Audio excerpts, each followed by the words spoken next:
Hello everyone, this is Neetu Singh. दृष्टि teaching exam में आप सबका स्वागत है। आज की क्लास में हम बात कर रहे हैं बीपीएससी शिक्षक भर्ती परीक्षा के अंदर में जो विज्ञान विषय है वो हम यहाँ पे डिस्कस कर रहे हैं। इसके अंदर में एक चैप्टर है जो बहुत इंपॉर्टेंट है, लाइट। उसका एक बहुत इंपॉर्टेंट फिनोमेनन है जो मुझे यहाँ पर डिस्कस करना आप सबसे। तो चलते हैं जरा टॉपिक की तरफ। तो लाइट यानी प्रकाश। प्रकाश को अगर आप देखेंगे तो मैंने आपके लिए इंपॉर्टेंट पॉइंटर यहाँ नोट डाउन किए हैं जो कि आप समझ सकते हैं। प्रकाश यानी ये क्या होगा कि लाइट एक प्रकार की ऊर्जा है, यानी ये एनर्जी है, ये आप समझ सकते हैं। दूसरा एक पॉइंट ये भी समझ में आता है कि विद्युत चुंबकीय तरंगे यानी इलेक्ट्रोमैग्नेटिक वेव्स के रूप में ये जो लाइट है, प्रकाश है, वो संचरित यानी ट्रांसमिट होता है। जैसा कि अगर आप देखेंगे, जब आप साउंड के बारे में आप पढ़ते हैं तो हमें ये समझ में आता है साउंड को एक माध्यम की जरूरत है, करेक्ट है। लेकिन यहाँ पर अगर आप देखेंगे तो चूंकि ये विद्युत चुंबकीय तरंगों यानी इलेक्ट्रोमैग्नेटिक वेव के रूप में संचरित यानी ट्रांसमिट होती है, इसीलिए इनको माध्यम की जरूरत नहीं है, करेक्ट है। आगे चलते हैं, जरा यहाँ पर देखेंगे कुछ और पॉइंटर्स है, इनके बारे में देखेंगे।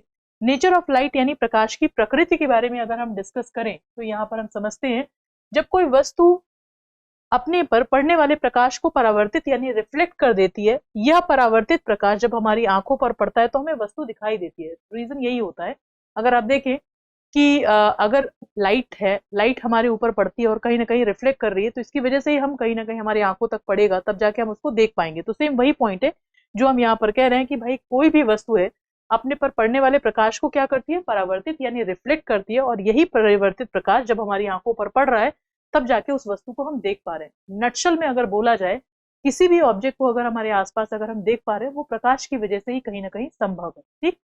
अगर आपसे ये सवाल पूछा जाए कि भाई आप ये बताइए कि समर्स के टाइम पर, गर्मियों के टाइम पर व्हाइट कपड़े जो है वो क्यों पहने जाते हैं, तो आप ये बोलेंगे कि भाई जो व्हाइट कपड़े हैं वो क्या करते हैं कि कहीं ना कहीं उसमें रिफ्लेक्शन आपका बहुत अच्छा होगा, कि व्हाइट कलर में आपका रिफ्लेक्शन अच्छा हो रहा है, तो इससे आपको गर्मी कम अनुभव होगा, तो हमें गर्म कम लगेगा। अगर आपके ब्लैक या डार्क कलर्स के कपड़े पहनते हैं तो वो क्या करते हैं, लाइट को एब्जॉर्ब करते हैं, जिसकी वजह से हमें गर्मी ज्यादा लगती है, ठीक। चलते हैं, जरा कुछ और इंटरेस्टिंग चीजें हैं जो इसके बारे में हम जानेंगे। अगर आपसे ये पूछा जाए कि भाई जो लाइट वेव है वो किस तरीके का नेचर है उसका, क्या एक कहीं ना कहीं ये वेव की तरह है या पार्टिकल की तरह है। वेव यानी कि यहाँ पर देखें प्रकाश की तरंग प्रकृति, तो प्रकाश की प्रकृति कैसी है।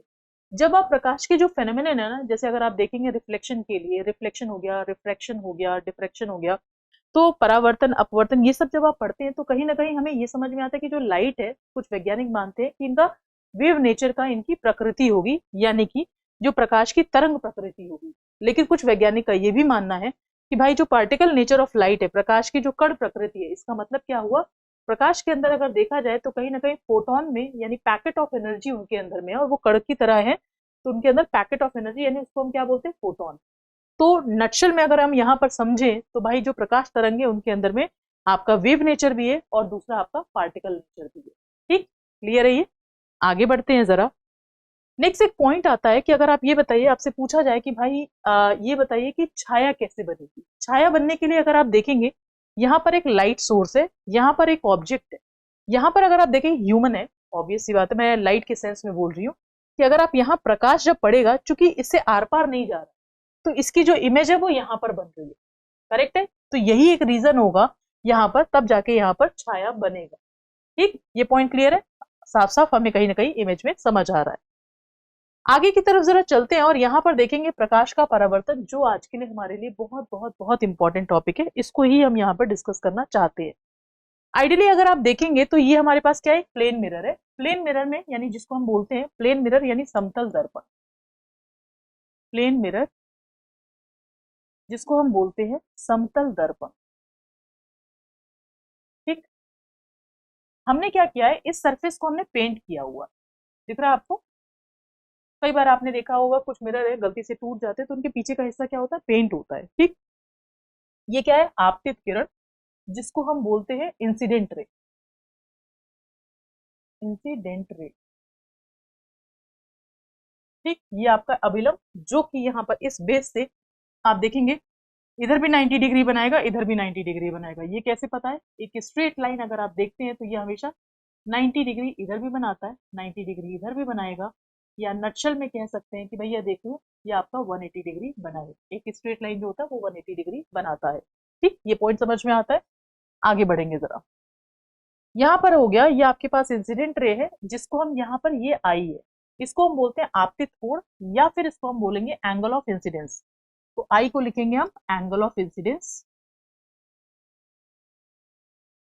इंसिडेंस, या फिर इसको हम बोलेंगे आपतित कोण, जैसे यहां पर लिखा हुआ है।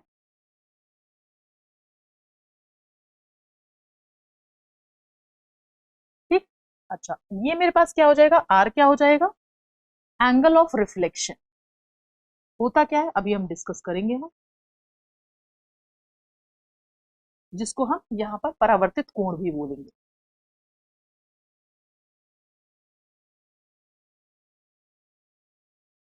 ठीक, देखिएगा होगा क्या, प्लेन मिरर के अंदर में आपके पास क्या होगा, जैसे जो भी इंसिडेंट रे यहां पर आ रही है, यहाँ इस पॉइंट पर आने के बाद, जहां पर अभिलंब भी आपका आ रहा है, इस पॉइंट पर आने के बाद जैसे समतल दर्पण के इस पॉइंट पर आएगा, ये अपने आप यहाँ से रिफ्लेक्ट हो जाएगा। ठीक, तो इसको हम क्या बोलते हैं, रिफ्लेक्टेड रे बोल देंगे इनको। क्या बोलेंगे, रिफ्लेक्टेड रे। कौन सा फेनोमेनन पढ़ रहे हैं हम पढ़ रहे हैं रिफ्लेक्शन ऑफ लाइट, जिसको हम बोलते हैं प्रकाश का परावर्तन। आइडियली अगर इनके नियम में अगर आप देखेंगे तो सबसे पहला नियम ये बनता है कि भैया देखिए, आपतित किरण, ये वाला पॉइंट, इसके अलावा परावर्तित किरण, ये सब कुछ किस में हो रहा है, एक ही, कहीं ना कहीं एक ही प्लेन में हो रहा है। अगर ये सब कुछ अगर आप देखेंगे, इंसिडेंट रे, रिफ्लेक्टेड रे, ये जो अभिलंब है, ये जो पॉइंट है, ये सब कुछ आपके पास क्या हो रहा है, एक ही, कहीं ना कहीं एक ही प्लेन में हो रहा है। और ये सब कुछ जैसे हवा एक माध्यम है, उसके अंदर में ये सब कुछ हो रहा है। दूसरा एक पॉइंट आता है कि भाई अगर आप देखेंगे इसके अंदर में रिफ्लेक्शन ऑफ लाइट में angle I is equal to angle R हर हालत में ही होगा, यानी आपतित कोण जो है वो परावर्तित कोण के बराबर हो जाएगा। ये एक बहुत इंपॉर्टेंट सेगमेंट है। अब इसमें क्वेश्चन कुछ भी पूछ सकता है। मान लीजिए अगर आपको बोल दिया कि भाई एंगल ऑफ रिफ्लेक्शन यानी आर की वैल्यू 30 डिग्री है, तो आई की वैल्यू कितनी हो जाएगी, वो भी 30 निकाल सकते हैं। कुछ भी हो सकता है, एंगल आई की वैल्यू डायरेक्टली 60 डिग्री दे दिया हो, आर पूछ लिया हो, वो भी 60 डिग्री हो जाएगा, इसमें भी कोई दिक्कत नहीं है। अब एक चीज और समझिएगा, मान लीजिए अगर आपको न्यूमेरिकल में ऐसा दे दिया, जैसे आई की वैल्यू आर की वैल्यू के बराबर हर एक हाल में होगा, किसमें, रिफ्लेक्शन ऑफ लाइट में। मान लीजिए अगर ऐसा कोई सवाल पूछ लिया कि भाई ये देखिए, यहां पर कोई वैल्यू दे दी, मान लीजिएगा इसकी कोई वैल्यू दे दी कि इसकी वैल्यू है 30 डिग्री, मान लीजिए इसकी वैल्यू 30 डिग्री। अब आपसे ये पूछा है कि आप ये बताइए आर की वैल्यू कितनी होगी, आई की वैल्यू कितनी होगी, और ऐसा ही फिगर आपके सामने बना रखा है। तो मुझे एक चीज साफ साफ समझ में आती है, इन दोनों को मिलाकर ये कितना बनता, इन दोनों को मिलाकर ये 90 डिग्री बनता। ये 30 डिग्री है तो ये वैल्यू कितनी हो जाएगी, 60 डिग्री। चूंकि आर की वैल्यू 60 डिग्री तो आई की वैल्यू 60 डिग्री तो होगा ही होगा। तो क्वेश्चन में न्यूमेरिकल किसी भी तरीके से पूछेगा, आप आराम से इस क्वेश्चन का जवाब दे ले जाएगी। ठीक, ये पॉइंट सबको समझ में आ गया। तो ये एक बहुत इंपॉर्टेंट फिनोमिनन है हमारे रिफ्लेक्शन ऑफ लाइट का। और समतल दर्पण के अंदर अगर आप देखते हैं, तो समतल दर्पण के अंदर अगर आप देखेंगे, आइडियली हम हर सुबह जब हम उठते हैं, मिरर के सामने जब हम खड़े होते हैं, तो हम देखते हैं कि जैसे हम मिरर में देख रहे हैं, जितनी साइज के हैं, जितनी हमारी हाइट है, उतनी ही हाइट दिखती है। ऐसा तो नहीं होता कि हम 5 फुट के या 6 फुट का मिरर हमें दिखा दे, तो 5 फुट के है तो 5 फुट ही हमें दिखाई देगा। करेक्ट है, ऐसा होता है। तो चलते जरा समतल दर्पण के कुछ गुण के बारे में जरा बात करेंगे, क्या फीचर्स हैं इनके, है ना, वो बात करते हैं जरा। तो ध्यान रखिएगा, कुछ ऐसी चीजें भी होती है, जैसे जितनी हाइट की उतनी हाइट तो दिख रही है, तो यहाँ देखिएगा इमेज यानी प्रतिबिंब के बारे में अगर हम बात करेंगे जरा, तो इसमें एक ध्यान रखिएगा कि प्लेन मिरर के अंदर में, समतल दर्पण के अंदर में प्रतिबिंब कैसा बनेगा, उसके बारे में जरा समझते हैं जरा, है ना। तो ये ध्यान रखिएगा कि प्लेन दर्पण में प्रतिबिंब यानी जो इमेज है वो कैसा बनेगा। क्या आपको ऐसा लगता है कि इसके अंदर इमेज जो है वो सीधी बनेगी, क्या प्रतिबिंब जो है वो सीधा बनेगा, बिल्कुल बनेगा। जैसे हम सामने देख रहे हैं, अगर प्लेन मिरर होगा, अगर उसके सामने देखेंगे तो वो सीधा ही बनेगा।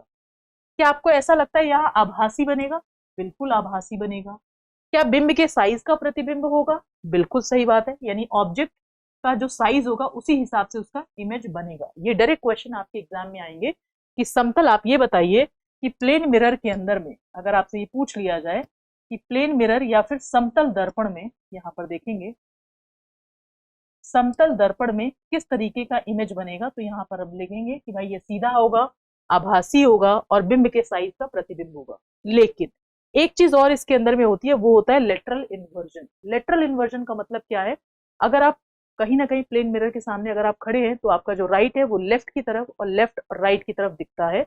इस फेनोमेनन को बोलते हैं लेटरल इन्वर्जन।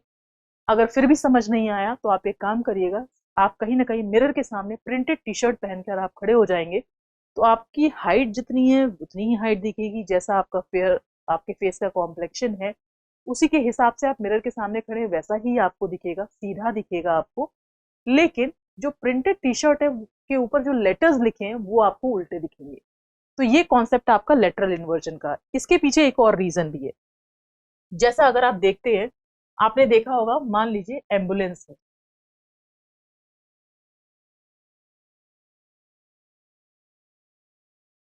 आपने देखा होगा इस एम्बुलेंस को आपने ना कहीं अगर कभी नजर पड़ी हो आपकी, तो ये एम्बुलेंस उल्टा लिखा हुआ होता है। क्यों लिखा होता है ये एम्बुलेंस? इसलिए उल्टा लिखा होता है कि कल को अगर कोई अपनी गाड़ी के शीशे में अगर आप देखेगा या कहीं पर भी अगर जा रहा है, तो पीछे अगर एम्बुलेंस की गाड़ी अगर आ रही होगी, एटलीस्ट उसको वो सीधा दिखेगा और वो फिर वो आगे की तरफ बढ़ जाएगा। करेक्ट है? वो एक अलग बात है कि रियर व्यू मिरर में हम दूसरे टाइप का मिरर यूज करते हैं, वो एक अलग बात है। लेकिन जनरली जो एम्बुलेंस है वो उल्टे लिखे होते हैं। क्यों? क्योंकि लेटरल इन्वर्जन की वजह से कोई एटलीस्ट देखेगा तो कम से कम एम्बुलेंस को जगह दे देगा। मिरर इमेज में अगर आप देखेंगे, अगर आप देखें, मैं आपको अगर मिरर इमेज बताऊं तो ये ध्यान से समझिएगा। मिरर के अंदर में अगर आप देखेंगे तो ये जो सी है ना, वो आपको कैसा दिखेगा? इस तरीके से दिखेगा। दिखेगा कि नहीं दिखेगा? या फिर एग्जैक्ट अगर मैं ऐसे बनाना चाहूँ, देखिएगा, ये दिख रहा है आपको? इस तरीके से आपको दिखेगा। कुछ ऐसे भी लेटर होते हैं, जैसे अगर ए है, ए तो आपको ऑलमोस्ट सिमिलर ही दिखेगा। ये देखिए जरा, ए में आप कुछ नहीं कर सकते। ठीक दिख रहा है आपको? ऐसे ही मान लीजिए बी ऐसे है, तो बी आपको ऐसे दिखेगा। ये क्या है? Mirror image. जब आप कहीं ना कहीं रीजनिंग के क्वेश्चन सॉल्व करते हैं, तब आप मिरर इमेज के बारे में आप पढ़ते हैं, वहां से आपको समझ में ये वाला क्वेश्चन आ जाएगा कि इस तरीके से जो आपकी इमेज होती है वो आपको कैसी दिखती है? उल्टी दिखेगी। तो ये रीजन है कि आपका जो एम्बुलेंस है वो आपका उल्टा लिखा हुआ क्यों दिखता है। क्यों लिखा हुआ है? क्यों? क्योंकि इसके अंदर का एक जो कॉन्सेप्ट था वो आप ध्यान रखिएगा। मिरर के अंदर या समतल दर्पण के अंदर में, जो अभी मैं डिस्कस कर रही थी आपसे, समतल दर्पण के अंदर में यहाँ पर क्या होता है? लेटरल इन्वर्जन होता है, जिसको हिंदी में बोलते हैं पार्श्व परिवर्तन। जिसमें आपका, जैसे इसने उठा रखा है, तो अगर आप देखोगे, आप कहीं ना कहीं अगर आप देखेंगे, आप मिरर के सामने ऐसे हाथ करके खड़े होंगे, तो आप जैसे ये देख रहे हैं ना, अगर यहाँ पर अगर आप ऐसे खड़े खड़े हैं, तो आपको देखेगा आपकी इमेज कैसे दिखेगी। या फिर प्रिंटेड टी शर्ट, जैसा मैंने आपको बताया, प्रिंटेड टी शर्ट पहनकर आप मिरर के सामने खड़े हो जाइए, आपको दिखेगा कि जो लेटर्स है वो उल्टे आपको दिखेंगे। तो ये रीजन था। तो यही था जो आज की क्लास में हमें डिस्कस करना था। जल्दी मिलते हैं नेक्स्ट क्लास में इसी सीरीज के साथ में। नेक्स्ट क्लास में आप सबके सामने जल्दी मिलेंगे। तो इस क्लास को यही रोकते हैं, जल्दी मिलते हैं नेक्स्ट क्लास में। Thank you.